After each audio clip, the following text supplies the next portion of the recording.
Hello friends, super magic રસોઈમાં મિત્રો હું આપનું સ્વાગત કરું છું।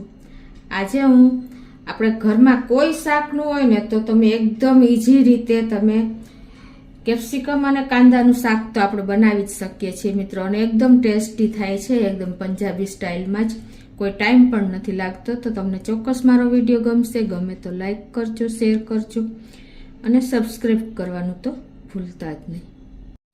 તો મિત્રો હવે ઇન્ગ્રેડિયન્ટ પણ તમને બતાવી દઉં। એક મેં મોટી સાઈઝનું કેપ્સિકમ એટલે કે શિમલા મરચું લીધું છે, 2 મીડિયમ સાઈઝના કાંદા છે, 2 મીડિયમ સાઈઝના ટમેટા છે, 2 તીખા મરચાં અને 1.5 ઇંચ જેવો આદુનો ટુકડો છે, રૂટીન મસાલા છે, દહીં છે, ચણાનો લોટ છે અને ફુદીનાના સૂકા પત્તી છે, ગરમ મસાલો છે, મીઠું, ખાંડ, તેલ અને પાણી અને વરિયાળી, આટલા ઇન્ગ્રેડિયન્ટ લેશું તો આપણે બનાવવાનું ચાલુ કરીએ।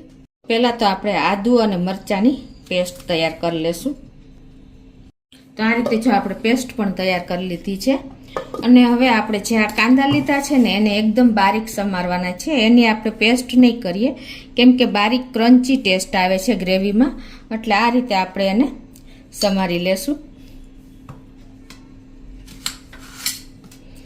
એકદમ નાના પીસમાં।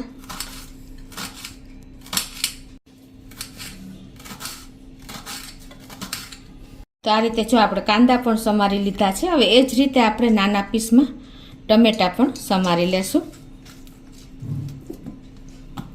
આ રીતે એને પણ આપણે એકદમ બારીક પીસ કરશું।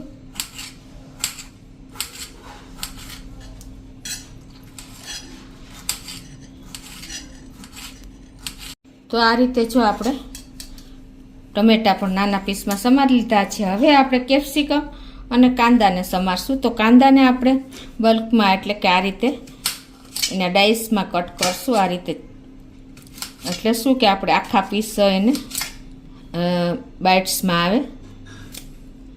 આ રીતે આપણે એક એક એના પડ છૂટા પાડી દેશું। જો આ રીતે તમારે તે જો આપણે કાંદા પણ સમારી લીધા છે। હવે એ જ રીતે આપણે કેપ્સિકમને પણ સમારી લેશું। એને પણ તમારે ચોરસમાં, ટ્રાયંગલમાં, જે શેપમાં કટિંગ કરવું હોય ને એ રીતે તમે કરી શકો છો। આ રીતે અત્યારે હું એને સ્ક્વેર પીસમાં કટ કરું છું। તમારે જે સાઈઝના પીસ કરવા એ સાઈઝના તમે આ રીતે કરી શકો છો। આ રીતે આપણે કેપ્સિકમ પણ સમારી લીધા છે, અને એક ગ્રીન મરચું પણ આ રીતે આપણે સમારી લઈશું। તો હવે ગેસ ઓન કરી અને એક પેનમાં આપણે 2 ટેબલ સ્પૂન જેવું તેલ મૂકી દેશું અને આ તેલને ગરમ થવા દેશું। તો તેલ પણ ગરમ થઈ ગયું છે, તો પહેલાં આમાં આપણે કાંદાના જે બલ્ક કર્યા છે એ અને કેપ્સિકમ બને લાઈટ એવા આપણે સાંતળી લેવાના છે, બહુ કૂક નથી કરવાના।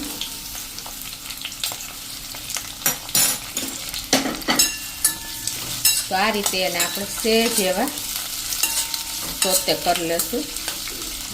તો જો આપણે લાઈટ એવા કૂક થઈ ગયા છે, તો હવે એને આપણે એક પ્લેટમાં લઈ લેશું આ રીતે।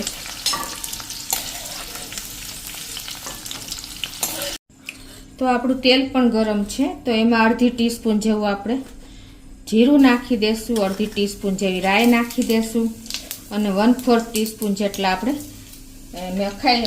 મેથીના દાણા નાખી દેશું, અને 1/4 ટીસ્પૂન આપણે વરિયાળી નાખી દેશું, અને પિંચ જેટલી આપણે હિંગ નાખી દેશું।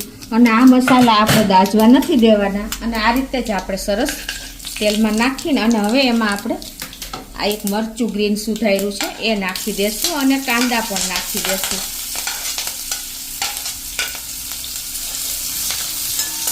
અને એને આ રીતે આપણે સ્લો ટુ મીડિયમ ફ્લેમ ઉપર જ આપણે આ કૂક કરવાનું છે, ટ્રાન્સપરન્ટ જ કરવાના છે, બહુ કૂક નથી કરવાના। અને હવે આ સ્ટેજે આપણે એકદમ સરસ જો કાંદા પણ કૂક થઈ ગયા છે, તો હવે એમાં આપણે આ જે મેં 1 ટેબલ સ્પૂન જેવો બેસન લીધું છે એ નાખી દેશું, એટલે કૂક થઈ જશે આપણે એકદમ સરસ તેલમાં આ રીતે।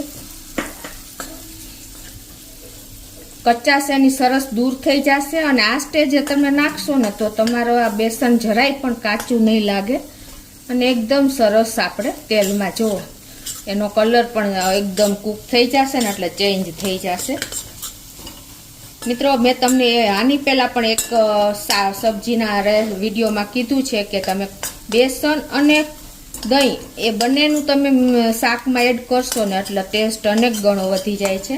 તો જો અત્યારે આપણું બેસન પણ કૂક થઈ ગયું છે. તો હવે આપણા જે 2 ટમેટા મીડિયમ સાઇઝના લીધા છે ને એ નાખી દેશું અને એને પણ આ રીતે આપણે કૂક કરશું અને ગેસની ફ્લેમ સ્લો કરી નાખશું. અને હવે આપણે એમાં ટેસ્ટ એકોર્ડિંગ 1 ટીસ્પૂન જેવું મીઠું પણ નાખી દેશું.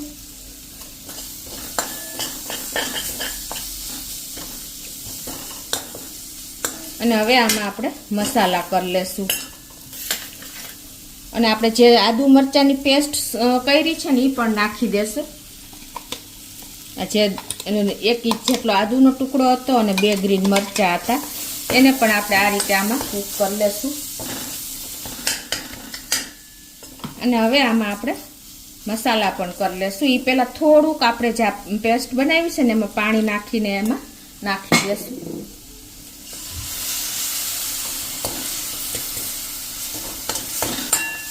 હવે આમાં આપણે 1 ટેબલ સ્પૂન જેવું કાશ્મીરી લાલ મરચું નાખી દેશું. આપણે તીખાશ તો ઓલરેડી બધા ગ્રીન મસાલાની આવી જ ગઈ છે એટલે કાશ્મીરી મરચું વાપરવાનું છે. અને 1 ટેબલ સ્પૂન જેવું આપણે ધાણા જીરું પણ નાખી દેશું અને અડધી ટીસ્પૂન જેવું આપણે હળદર નાખી દેશું. અને આને પણ આપણે સરસ મસાલા મિક્સ કરી લેશું.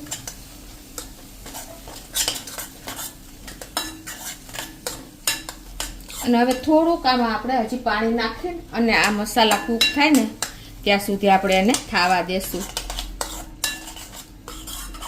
30 સેકન્ડ જેવું જ આપણે આને કૂક થવા દેશું કેમ કે આપણે ખાલી મસાલા અને આ જે નાખ્યા છે ગ્રેવીમાં બધું એ કૂક થઈ જાય. તો જો હવે આપણું તેલ પણ થોડું થોડું છૂટું પડી ગયું છે અને આપણી ગ્રેવી પણ સરસ કૂક થઈ ગઈ છે. તો હવે આ સ્ટેજે આપણે જે આ 2 ટેબલ સ્પૂન જેવું દહીં લીધું છે એ નાખી દેવાનું છે અને આ રીતે આપણે કન્ટિન્યુ ચલાવતા રહેવાનું છે. જો તમને એમ લાગે કે દહીં ખાટું છે, દહીં ફ્રેશ જ લેવાનું. ખાટું હોય ને તો તમારે 1 ટેબલ સ્પૂન જે આપણે ધાણા જીરું લીધું ને એ દહીંમાં નાખી દેવાનું એટલે તમારું દહીં ક્યારેય નહીં ફાટે. અત્યારે આપણે ગેસની ફ્લેમ સ્લો ટુ મીડિયમ રાખી છે અને કન્ટિન્યુ આપણે આ રીતે દહીં મિક્સ કરી લેશું. હવે આને આપણે ઢાંકીને 3 થી 4 મિનિટ કૂક થવા દેશું. તો 2 થી 3 મિનિટ થઈ ગઈ છે અને જો આપણી ગ્રેવી પણ સરસ કૂક થઈ ગઈ છે. તમને ખ્યાલ આવી જતો હશે. જો તેલ પણ છૂટું સાઈડમાંથી પડી ગયું છે. હવે આને આપણે સરસ આ રીતે મિક્સ કરી લેશું. અને હવે જે આપણે આમાં ટેસ્ટ એકોર્ડિંગ આપણે ટમેટા અને દહીં બંને નાખ્યું છે એટલે આપણે બેલેન્સ કરવા માટે 1 ટીસ્પૂન જેવી ખાંડ નાખી દેશું. જો આપણે ઓલી કાંદા નાખ્યા છે ને કાંદા આપણે વધારે કૂક નથી કર્યા એટલે એનું કાંદાની જે થોડી ઘણી ગળાશ હોય ને એ છૂટી ન પડી હોય એટલે તમારે આ સ્ટેજે 1 ટીસ્પૂન જેવી ખાંડ નાખી દેવાની છે એટલે બેલેન્સ આવી જાય ખટાશ ગળાશ અને તીખાશનું. હવે આપણે જે કેપ્સિકમ અને કાંદાને જે આપણે મિની કૂક કર્યા છે ને એ આમાં નાખી દેશું અને એને આપણે સરસ આ રીતે મિક્સ કરી લેશું. મિત્રો એકદમ ઓછા ટાઈમમાં ને એકદમ ટેસ્ટી તમારે કાંઈ શાક ન હોય ને તો તમે આ ઇઝીલી આ શાક બનાવી શકો છો અને એ પણ બાળકોને પણ પંજાબી સ્ટાઇલમાં ખૂબ ભાવશે અને ટાઈમ પણ નહીં લાગે અને બાળકોને બહારનો અહેસાસ થશે કે આપણે બહાર જેવું શાક ખાધું છે. આપણે 1 થી 2 ટેબલ સ્પૂન જેવું આ સ્ટેજે પાણી નાખી દઈએ ને તો એકદમ સરસ આપણે મસાલા અને આપણે જે શાકભાજી નાખ્યા છે ને એ પણ સરસ કૂક થઈ જશે. અને હવે આને આપણે ઢાંકીને થાવા દેશું અને થોડો એવો આપણે ગરમ મસાલો પણ આ સ્ટેજે જ નાખી દેશું.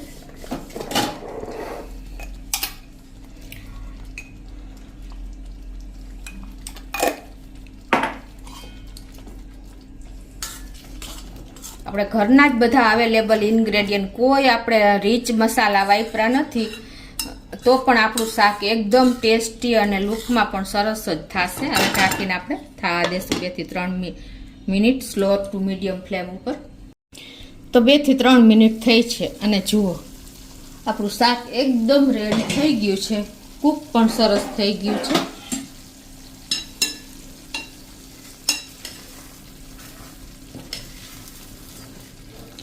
ને આપણે બેસન નાખ્યું છે ને એટલે થોડુંક આપણે લૂજ રાખવાનું, કેમ કે થોડુંક ઠંડુ થશે ને એટલે આપણે થીક ગ્રેવી થઈ જશે. એટલે ખાસ તમે આ પણ નોટ કરજો મિત્રો. હંમેશા હું તમને મારી વિડીયોમાં તમને નાની નાની ટ્રીક અને ટીપ બતાવતી જ જાઉં છું. તમે ખાસ નોટિસ કરજો, બિગનર્સ લોકો છે એ. તો હવે આપણે ગેસ બંધ કરી દઈશું અને આને સર્વ કરી લેશું. તો હવે મિત્રો આપણે એને સર્વ કરી લેશું.